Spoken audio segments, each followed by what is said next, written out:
Bir daha salam, Avto FM'de şəhər adamına başlayırıq. Söz verdiyimiz kimi, düzdür, biraz gec oldu, amma güman edirəm ki, 15-20 dəqiqəmiz çox maraqlı keçəcək. Azərbaycan HR İnstitutunun təsisçisi və direktoru Emil üzr istəyirəm, Hüseynov studiyamızın qonağıdır. Emil bəy, sabahınız xeyir, xoş gəlmisiniz. Hər vaxtınız Necəsiz? Təşəkkür edirəm. Yaxşıyam. Səhər tezdən belə gümraham. Mikrofona yaxın əyləşin. Əla. Mütəxəssislərin səhər tezdən belə gümrah olması yaxşı göstəricidir əslində. Ölkənin gələcəyi ilə bağlı, indiki durumu ilə bağlı və s. və ilaxır. Əvvəlcə gəlin təsis etdiyiniz institutun fəaliyyətindən danışaq. Niyə belə bir institut təsis olundu? Hansı faydaları var və gələcək üçün nələr vəd edir? Təşəkkür edirəm. İlk öncə dəvət etdiyiniz üçün müxtəlif özəl və dövlət sahəsində insan resursları üzrə çalışmışam və ölkənin ən aparıcı şirkətlərində böyük işçi heyəti olub 15-20 min. Buradan bütün dinləyiciləri də salamlayıram. Sonradan dövlətə dəvət aldım və dövlətdə də ən böyük HR transformasiyasında Dövlət Məşğulluq Agentliyinin yenidən formalaşmasında iştirak etmişəm və düşündüm ki, özəl sahədə insan resursları üzrə bəlli bir nailiyyətlərimiz var. Dövlətdə də bu transformasiyanı uğurla həyata keçirdik və istədim ki, bütün ölkəyə insan kapitalının inkişafına və bu sahənin daha da Azərbaycanda tanıdılması üçün belə bir institut təsis edim. Bəlli bir araşdırmalar apardım. Sinqapurda, Avstraliyada eyni formatda institutlar var və onların fəaliyyəti kifayət qədər ölkədə bu sahənin inkişafına təsir eləyir. Və mən də Azərbaycanda HR institutunun formalaşması üçün təşəbbüs irəli sürdüm. Sağ olsunlar, həm dövlət, həm özəl sahə dəstəklədi və artıq 5 ildir ki, biz uğurla fəaliyyət göstəririk. Müxtəlif forumlar keçirilir, müxtəlif tədbirlər keçirilir HR-la bağlı. Bəli. Hətta mən bilən beynəlxalq tədbirlər də keçirilib Azərbaycanda. Onların bəzilərinə dəvət almışam və iştirak eləmişəm. Çox da xoşuma gəlib. Düzdür, HR üzrə mütəxəssis deyiləm, amma Azərbaycanda bu insanların mütəmadi olaraq müraciət etdiyi istiqamətlərdən biridir HR. Maraqlıdır. Azərbaycanda HR-la bağlı son 10 ili bir araşdıranda ortalığa hansı mənzərə çıxır? Azərbaycanda HR sahəsində nələr dəyişib son 10-15 ildə? Çox sağ olun. Əslində asan sual deyil və sevindim Vallahi mən başqasına bu sualı verə bilməzdim. Yəni bunu çox təcrübəli bir adama ünvanlamaq lazım idi. O da siz çıxdınız bəxtimə. Çox sağ olun və sevinirəm ki, bizim fəaliyyətlərimizdə iştirak etmisiniz.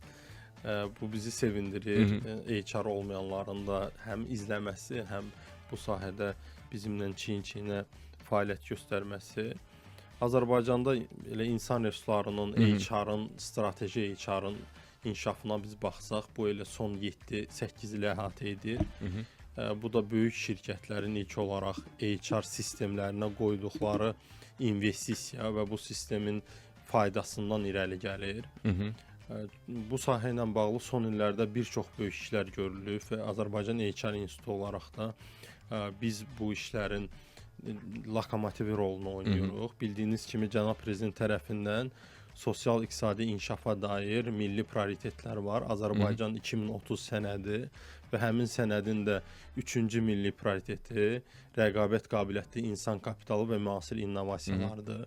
Biz də bu prioritetdə əsaslanaraq Azərbaycanda bu sahənin inkişafı üçün dünyada gedən və dünyada baş verən ən HR üzrə best practice-ləri, ən uyğun yanaşmaları ölkəmizə gətiririk. Ümumi fəaliyyətimizdə 5 istiqamətə mən bölmək istəyirəm. Bunun birinci istiqaməti öyrənmə və inkişafdır. Yəni təlim və sertifikasiya proqramlarıdır. Burada məqsəd gələcəyin strateji HR-larını yetişdirməkdir. Ümumi biz bu sahəyə baxsaq, bu sahəni 2 hissəyə mən bölərdim. Əsasən, birinci hissə HR əməliyyatları, kadr inzibatçılığı və qanunvericiliyi hissəsidir. Bu zaten hər zaman olub və bu qanunvericiliyin tələbidir. İkinci hissə müasir strateji insan resurslarının idarə edilməsidir. Biz bu sahədə təlim və sertifikasiya proqramları həyata keçiririk və dünyanın ən nüfuzlu HR təşkilatlarının Azərbaycanda rəsmi nümayəndəsiyik. İkinci istiqamət bu sahədə konsultasiya fəaliyyətinin göstərilməsidir. Burada da məqsəd kiçik və orta şirkətlərdə bu sahənin formalaşması və inkişafına dəstək olmaqdır və görürük ki, çox uğurlu bu sahədə də nəticələr var. Daha çox bu sahənin inkişafı ilə bağlı dediyiniz müxtəlif beynəlxalq tədbirlər edirik və Azərbaycana dünyada bu sahə üzrə ən tanınmış şəxsləri gətiririk. Bunlara misal olaraq müasir insan resurslarının atası Dave Ulrich kimi misal gətirmək olar. Həmçinin biz keçən il Avropa İnsan Resursları Assosiasiyasının ilk dəfə tarixdə rəsmi üzvü seçildik. Orada 35 Avropa ölkəsi təmsil olunur və Azərbaycan da artıq Avropa İnsan Resursları Assosiasiyasının birbaşa olaraq üzvüdür. Və son nailiyyətimiz biz LinkedIn platformasının da 7 ölkə üzrə regional rəsmi tərəfdaşı seçildik. Düşünürəm ki, bu qurduğumuz beynəlxalq əməkdaşlıqlar da və Azərbaycanda formalaşmış təcrübə ilə bərabər bu sahənin inkişafında böyük fayda verəcək. Biz bunu yerli şirkətlərdə necə hiss edə bilərik? Həm dövlət qurumlarında, həm özəl şirkətlərdə insan resurslarının idarə edilməsi ilə bağlı, bu sahənin formalaşması ilə bağlı və dəyişilməsi ilə bağlı müasir tendensiyalar nədən ibarətdir və Azərbaycanda bunu hiss etmək mümkündürmü? Çox sağ olun suala görə. Mənim üçün bu sualı cavablandırmaq bütün mənzərəni hər tərəfli gördüyüm üçün daha çox birbaşa hədəfə istiqamətlənə bilirəm. Azərbaycanda bu sahə ilə bağlı çox böyük inkişaf olsa da, hələ ki insan resurslarının birinci mərhələsi sayılan işə qəbulda bizim çətinliklərimiz var. Bildiyiniz kimi pandemiya və bəlli bir proseslərdən sonra iş yerlərində daha çox optimizasiya işləri aparılır və bəlli bir biz qlobal şirkətlərdə də bunu görə bilirik ki, ixtisarlar edirlər və burada işə qəbul prosesinin daha sistemli həyata keçirilməsi və burada artıq ənənəvi işə qəbul yox, istedadların cəlbi prosesi, talent acquisition önə çıxır. Bu sahədə bəlli bir problemlər var, bunu etiraf etməliyik. Nə problemdir? Gəlin biraz imkan varsa açıqlayaq. Bəli. Əgər deyiləsidirsə. Əlbəttə. Ümumiyyətlə biz hər zaman şirkətlər tərəfdən baxdıqda bu prosesə onlar daha çox ixtisaslı kadrları işə almaq istəyirlər və bilirlər ki, biz işçi tapa bilmirik, bazarda kifayət qədər işsiz var, amma biz istədiyimiz işçini tapa bilmirik.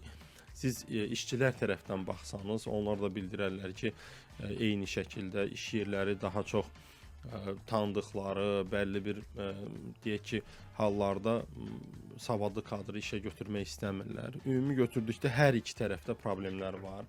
Hər iki tərəfin inkişaf etməsi lazımdır. Bizim işimiz daha çox həm işə götürənlərlə bu sahənin təkmilləşməsi, həm də namizədlərin bilik bacarıqlarının artırılmasıdır. Biz başa düşürük ki, müasir informasiya əsrində yaşayırıq. Kifayət qədər fokuslanmaq problemimiz var. Və həmçinin də tez öyrənmə və adaptasiya bacarığımız 21-ci əsrin bacarığı adlandırıram. Bu istiqamətdə biz özümüzü təkmilləşdirməliyik. İşə götürənlər tərəfdən işə qəbul prosesinin peşəkarlar tərəfindən aparılması və bu sahədə düzgün kadr formalaşması kifayət qədər vacibdir. Çünki bu uzun müddətdə həmin təşkilatın nəticələrinə birbaşa olaraq təsir edir və bu sahədə biz gördüyümüz boşluqlar ondan ibarətdir ki, işə qəbul prosesində hər hansı bir tövsiyələr, hər hansı bir tanışlıqlar daha önə çıxa bilir. Çünki vakansiya sayları az olduğu üçün və hər hansı bir yeni vakansiya açılanda bəzən bunu tam olaraq elan verib işə qəbul prosesini A to Z aparmaq görürsüz, hər şirkət bunu edə bilmir və kiçik şirkətlərin bunun üçün ayrıca büdcələri olmur ki, bu sahəyə peşəkar işə qəbul mütəxəssisi cəlb etsinlər. Amma bu sahədə də biz innovasiyanın, texnologiyanın gücündən istifadə edirik. Dünənləri biz ATS sistemi ilə bağlı mühüm bir görüşümüz keçirildi. Bizim istədiyimiz application tracking sisteminin Azərbaycanda daha çox tətbiqinə nail olmaqdır və bu prosesdə şəffaf işə qəbul prosesinin aparılmasıdır. İnanıram ki, nə qədər işə qəbul prosesi şəffaf olacaqsa, nə qədər bu sahəni aparan mütəxəssis bunun məsuliyyətini və şirkətə verdiyi faydanı başa düşəcəksə, nə qədər ki, şirkət rəhbərləri bu prosesə müdaxilə yox, bu prosesi dəstəkləyəcəklərsə, o qədər düzgün komanda formalaşacaq, motivasiya, komanda ruhu daha yüksək olacaq və yekunda şirkət nəticələri və şirkət uğuru artacaq. Siz insan resurslarının birinci mərhələsindən danışdınız da, Bəli. işə qəbul prosesindən və sonra vurğuladınız ki, həm işə götürənlərlə bağlı, həm iş axtaranlarla bağlı Azərbaycanda müəyyən problemlər var. Bu özü də iki yerə bölünür. Həm özəl sektor, həm dövlət sektoru. Ən çox maraqlıdır problem hansı sektorda yaşanır? Çünki özəl sektor elədir ki, özünü dolandırmalıdır, özünü inkişaf etdirərək maliyyə kapitalını artırmalıdır və sair və ilaxır. Dövlət strukturlarında isə sistem bir balaca fərqli işləyir. Elə bildiniz nə demək istəyirəm? Bəli. Burada problem ən çox hansı istiqamətdədir? Dövlət qurumlarında yoxsa özəl sektorda? Məsələ nə yerdədir? Çox sağ olun sual üçün. Bəli, dövlət qurumlarında bildiyiniz kimi daha çox kadr inzibatçılığı, kadrların sənədləşmə tərəfi daha çox öndə idi, amma son illərdə dövlət qurumlarında da eyni özəl yanaşma tətbiq olunmağa başlayıb. Artıq publik hüquqi şəxslər yaradılıb və dediyimiz müxtəlif qurumlar bu publik hüquqi şəxs modelinə keçiblər. Burada da məqsəd eynidir. Yəni hazır dövlətdən maliyyələşən qurumlarda bir rahatlıq olur ki, gedib işimi görüb. Onsuz da büdcədən alıram da Bəli, əmək maaşı. haqqımı alıram. İşləsəm də işləməsəm. Bəli. Amma özəl qurumlarda təbii ki, işin qarşılığında bu bəlli bir büdcə formalaşır və büdcədən xərclər ödənilir.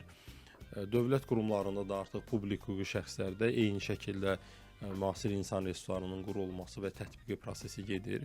Mən bayaq vurğuladığım Dövlət Məşğulluq Agentliyində də iş yaradılan publik hüquqi şəxslərdən biridir və dəvət aldığım zaman da məndə bir əminlik var idi ki, biz bunu bacaracağıq və hər zaman iş seçimində özüm də belə birinci olaraq vəzifə, əmək haqqı və digər şərtlərə baxmıram. İlk növbədə baxdığım rəhbərim kim olacaq, kimlə işləyəcəm. Bu çox önəmlidir. Əgər bir uzun müddətli biz karyeramızı düşünürüksə və dövlətdə də biz gördük ki, eyni şəkildə düzgün kadr formalaşması və müasir insan resurslarının tətbiqi mümkündür.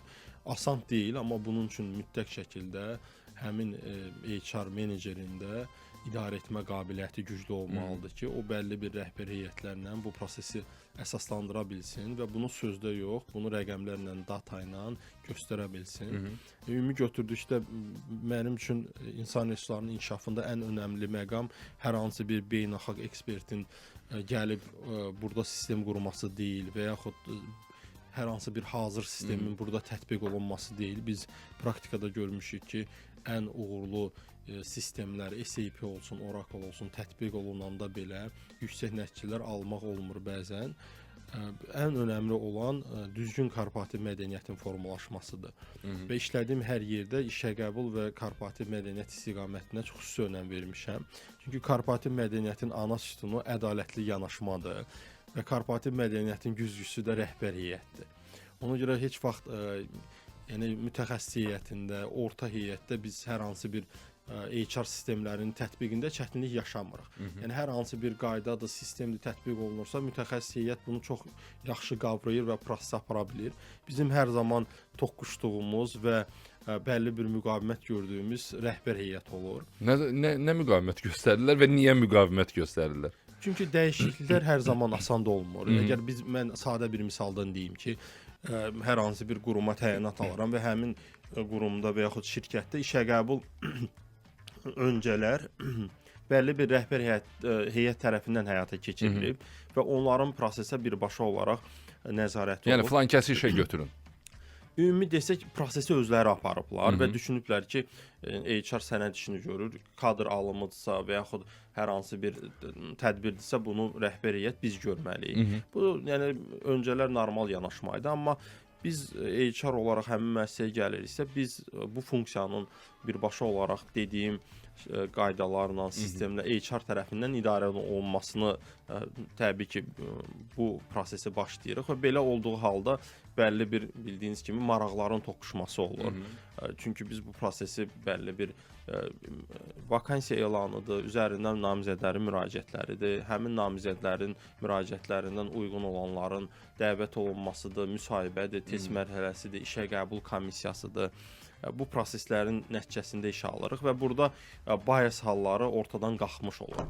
Və yaxud kimsə istəyirsə mən bu namizədi işə götürüm, artıq edə bilmir. Çünki bəlli bir mərhələlərdən sonra işə qəbul komissiyası var və komissiyada çoxluq rəylə bu proses baş verə bilir. Ona görə belə olduğu halda rəhbər heyətlərin əgər özlərinin hər hansı bir maraqları varsa, bu təmin olunmur və bu prosesdə artıq HR-ın hər hansı bir gördüyü işdə bəlli bir onların da təsir etmə imkanları olur. Bu halda HR menecerin kifayət qədər idarə etmə qabiliyyəti güclü olmalıdır. Çünki onun vəzifəsi rəhbər heyətlə eyni deyil. Vəzifə daha aşağıdır. Deyək ki, menecerdirsə, rəhbər heyət direktor səviyyəsində olan heyətlərdir. Mütləq şəkildə, düzgün şəkildə bu prosesi rəhbər heyətlə necə idarə eləməlidir, bu bacarıqlara sahib olmalıdır. Çox savadlı ola bilər, işini çox mükəmməl bilə bilər, amma bu bacarıq mütləq şəkildə olmalıdır ki, o rəhbər heyətlərlə işləyə bilsin və izah edə bilsin ki, bu HR-ın istəyi deyil, bu təşkilatın maraqları, şirkətin maraqları üçün görülən bir prosesdir. Yəni HR işi belə deyək, təkcə bir HR-ın və yaxud şöbənin işi deyil. Bu bütün təşkilatın işidir. Yəni HR işində dediyim bu mindset təfəkkürü rəhbər heyətin özündə də olmalıdır və yaxud bu proses aşılanmalıdır ki, onlar başa düşməlidirlər ki, əgər biz uzun müddətli bir təşkilat uğrundan və yaxud öz mövqeyimizi uzun müddət bu təşkilatda saxlamaq istəyiriksə, mütləq şəkildə HR funksiyasının işinə dəstək olmalıyıq və bu işi birlikdə həyata keçirməliyik. Bir də HR şöbəsinin, bilmirəm, departament, şöbə, Bəli. bunun formalaşdırılmasının özü maraqlı bir prosesdir. Bu necə formalaşır və müasir dövrün tendensiyaları nədən ibarətdir? Bir şirkətin yenicə qurulub, onun formalaşması necə həyata keçirilir? Çox sağ olun. Bugün belə maraqlı suallar verirsiniz. Mən də çalışıram belə əhatəli cavablandırım. Baxmayaraq vaxtımız məhduddur. Təbii ki, biz hər hansı bir yeni təşkilatdan və şirkətdən danışırıqsa, ilk növbədə bu şirkətin rəhbəri və mütləq şəkildə maliyyə üzrə məsul şəxsi olmalıdır. Bu birbaşa olaraq qanunvericilikdə də öz əksini tapır. Biz əgər struktura gəliriksə, təşkilatın birbaşa olaraq komandasının formalaşması hissəsinə gəliriksə, burada da HR funksiyasının ilk növbədə HR üzrə məsul şəxsin təyin olunması mütləqdir. Biz təşkilatçı strukturun formalaşması və orada olan vəzifələr və həmin vəzifələrə uyğun kadr ehtiyacını, buna kadr planlama işi deyilir, workforce planning adlanır. Bu işə qəbuldan da öncəki prosesdir. Bəzən biz planlama işini bütün işlərimizdə geriyə salırıq. Deyirik ki, işi görək, planlama etməyək. Amma planlama olmadan görülən hər bir şey yekunda sistemsizliyə gətirir, çıxarır. İnsan resurslarının da işə qəbuldan da öncə olan prosesi birbaşa olaraq planlamadır. Yəni biz planlamalıyıq ki, 2026-cı ildən misal gətirirəm ki, 2026-cı ildə bizim nə qədər işçi qüvvəmiz nəzərdə tutulur, bu işçi qüvvəsinə uyğun büdcə nə qədər olacaq, hər hansı bir yerdə yeni işçi alımı olacaqsa, bu işçi alımını olması üçün biz artıq işə qəbulun planlamasını edirik və başlayırıq həmin namizədin axtarılması ilə bağlı tələb formasıdır, uyğun görüşlərin birbaşa olaraq həmin departamentdən keçirilməsidir. Bu olmadığı halda artıq bu bütün HR proseslərinin fəaliyyətinə təsir edir. Deyək ki, namizəd lazım olur. Biz namizədi əgər 3 günə, 1 həftəyə tapırıqsa, burada tam olaraq işə qəbul prosesi getmir. Çünki 1 həftəyə, 3 günə tapılan namizəd mənə görə həmin vəzifə üçün uyğun olmayan namizəd ola bilər. Biz düzgün işə qəbul prosesini aparmaq üçün ən azı bir namizəd üçün 15-20 günlük bir işə qəbul prosesi getməlidir. Biz əmin olmalıyıq ki, deyək ki, radioda hər hansı bir layihə rəhbəri aparıcıdırsa, bizim ölkəmizdə bu sahəcə olan bütün insanlar bu vakansiyada məlumatlıdır və müraciət ediblər və biz o bankdan, yəni ümumi CV bazasından ən uyğun namizədləri düzgün seçmişik və onlarla görüşləri və prosesi düzgün təşkil etmişik və ən uyğun namizədi işə götürmüşük. Mən bunu işlədiyim bir holdingdə misal olaraq deyə bilərəm ki, ambara bir rəhbər lazım idi. Mən 15-20 günlük bir işə qəbul prosesi apardım. uyğun namizədləri təqdim etdik və bəyəndilər. Dedilər ki, ən çox bəyəndiyimiz bu namizəddir. Dedim ki, amma biz alternativ namizədlər də təqdim etmək istəyirik və inanırıq ki, siz digər namizədi bundan da çox bəyənəcəksiniz və alternativ namizədlər də təqdim olundu və sonradan gördük, dedilər ki, sonradan gələn namizəd bundan da güclüdür. Və onun üçün bizim məqsədimiz right time, right place, right person. Yəni bu prinsipə əməl etmək. Yəni ən uyğun zamanda, uyğun vəzifədə uyğun kadrın yerləşdirilməsidir. Bu biraz zaman alır. Bəzən rəhbər heyət nə oldu, niyə gec verdiniz, bu proses niyə uzanır? Bunu bizə bəzən irad tuturlar, amma mənə görə biz HR proseslərinə, bütün digər funksiyaların proseslərinə maksimum diqqətlə yanaşmalıyıq və çalışmalıyıq ki, bu departamentlər, funksiyalar arasında da prosesləri düzgün tənzimləyək ki, bəlli bir proseslərin xəritələri olsun, əsasnamələr olsun ki, müdaxilə halları olmasın. Bu gün mənim bir çox təşkilatlarda biz konsultasiya fəaliyyətində də görürük ki, daha çox funksiyalar arasında düzgün münasibətlərin tənzimlənməsi, iş bölgüsü və iş analizlərində daha çox təkmilləşməyə ehtiyac var ki, biz təşkilatın yekunda hədəfləri uğrunda birgə addımlaya bilək. Deməli Emil bəy, mən sizə təşəkkür edirəm. Düzdür, zamanımız az oldu, amma təxminən bir 25-27 dəqiqə düşünürəm ki, biz sizinlə danışa bildik. Çox önəmli bir mövzudur, maraqlı bir məsələdir. Dinləyicilərimiz söhbətimizin video yazısında 1-2 saatdan sonra YouTube-da da baxa bilərlər. Avto FM-in rəsmi kanalında. Bilirəm ki, danışacağınız bir xeyli mövzu var, amma təəssüf ki, efir vaxtımız buna imkan vermir ki, biz dayanmadan 1-2 saat söhbətləşək. Amma biz bunu bir neçə hissəyə bölə bilərik. Yaxın gələcəkdə əgər vaxtınız olarsa, yenidən qaldığımız yerdən davam etmək imkanımız olacaq. Mən təşəkkür edirəm sizə ki, dəvətimizi qəbul edib studiyamıza kimi gəldiniz. Çox sağ olun. Mən təşəkkür edirəm ki, dəvət etmisiniz. Uğurlar arzulayıram sizə fəaliyyətinizdə. Çox sağ olun. Deməli, qonağımız Azərbaycan HR İnstitutunun təsisçisi və direktoru Emil Hüseynovla danışdıq. Bir daha vurğulayım. Siz YouTube-da Avto FM-in rəsmi kanalında 1-2 saat sonra söhbətin video yazısına baxa bilərsiniz.